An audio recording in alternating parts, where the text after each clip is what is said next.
Je veux donner la parole à ce moment à M.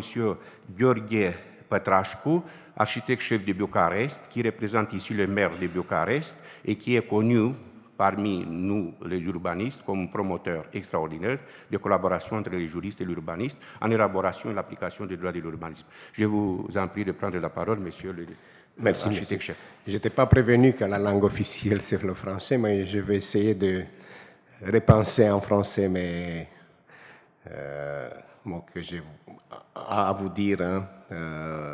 Mesdames et messieurs, Excellence, monsieur l'ambassadeur, monsieur le secrétaire d'État, mesdames et messieurs, comme représentant de la ville de Bucarest et du maire,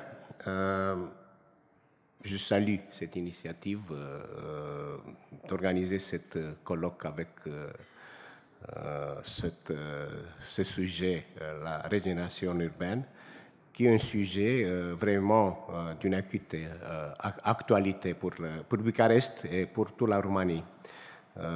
Et aussi l'implication d'associations internationales de droit de l'urbanisme dans ce débat m'assure d'une manière, me donne le confort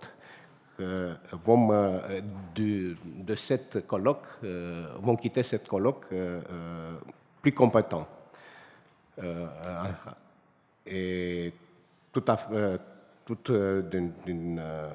avec cette colloque me donne l'occasion de saluer avec beaucoup de plaisir les experts français que j'ai travaillé il y a quelques années ensemble pour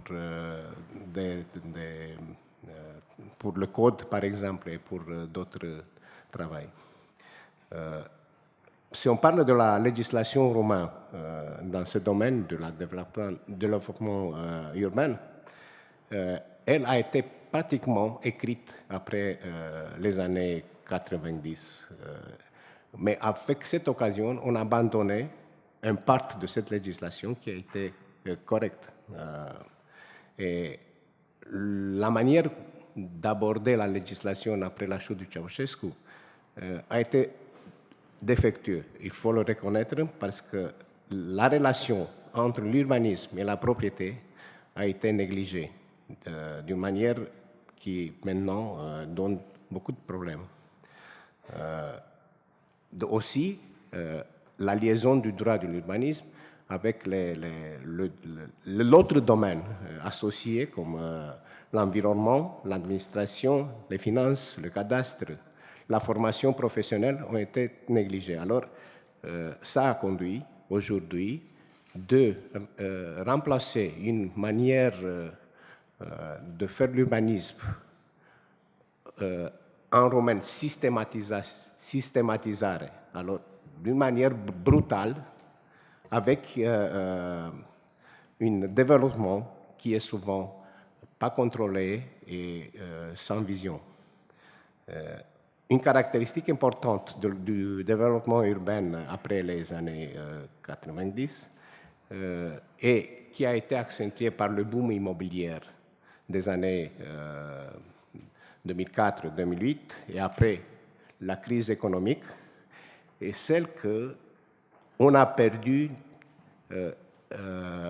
la manière d'aborder d'une manière stratégique le développement urbain. Et on peut le reconnaître en général, on a les problèmes qui ont compté de plus ont été les problèmes d'intérêt économique immédiat et souvent d'intérêt privé.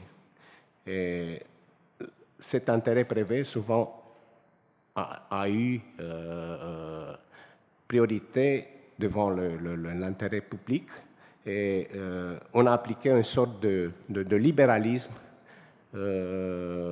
faux. Les faiblesses de l'administration ont été manifestées par un abandon presque total de l'espace public, de la qualité de l'espace public, et on a négligé les phénomènes déstructuration, avec notamment dans ce processus de changement de l'économie.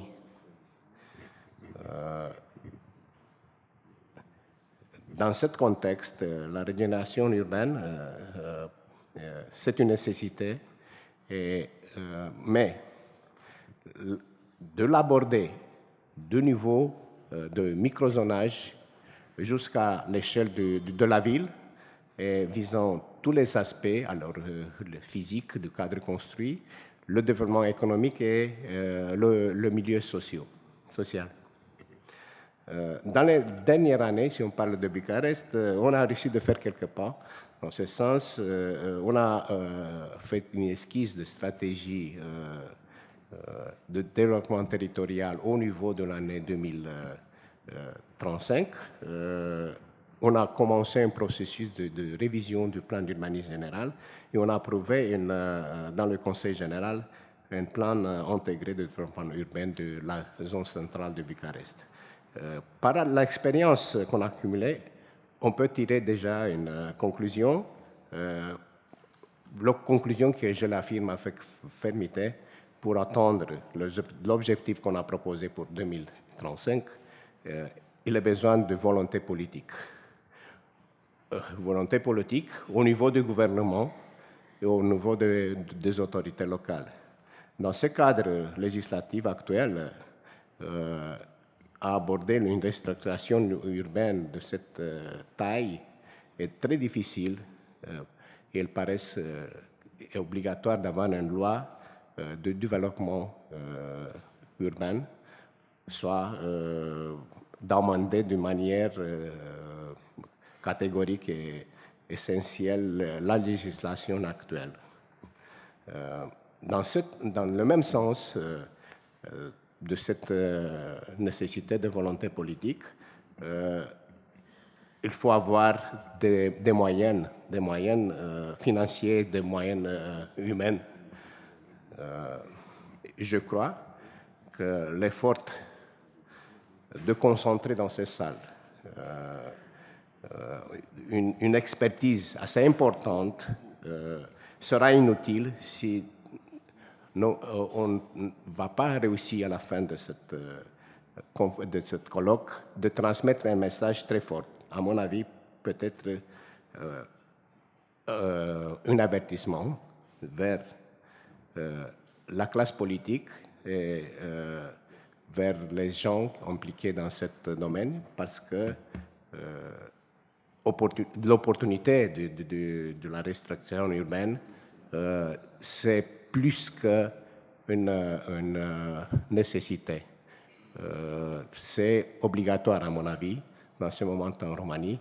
On a négligé depuis longtemps cet aspect et on va avoir des grands problèmes dans le futur du point de vue de la planification de grande taille, mais aussi dans les problèmes qui concernent les projets